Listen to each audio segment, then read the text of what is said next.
சந்தர்ப்ப சூழ்நிலையால சில சமயம் சிங்கம் பலவீனமாகலாம். அதுக்காக அது வேட்டையை மறந்துருச்சுன்னு அர்த்தம் இல்ல. அப்பவும் அதே கெத்து, இப்பவும் அதான். நான் ஓட்டு மேல இப்படியே போனாலும் சொல்லுவாங்க, நீ போய் பாரு ரோட் மேல நாய் கூட உனக்கு கண்டுபிடிக்காத. பேட்டுங்கிறது போட்டுக்கிற சொக்காயில இல்லடா, நம்ம வாழ்க்கையில இருக்குது.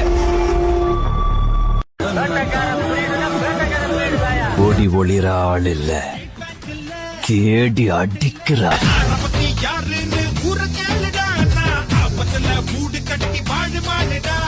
கடலுக்குள்ள கிங்குன்னா சுறா மீனுடா, இந்த கரையில தான் கிங்குன்னா ஆறு நானுடா. எல்ஐசி ஹைட்டுடா, நான் வந்தா வெயிட்டுடா, ஹைட்டுன்னு வந்தாங்க டார் டார் டார். நதி ஓரத்துல குந்தேக்குன்னு குவிக்கு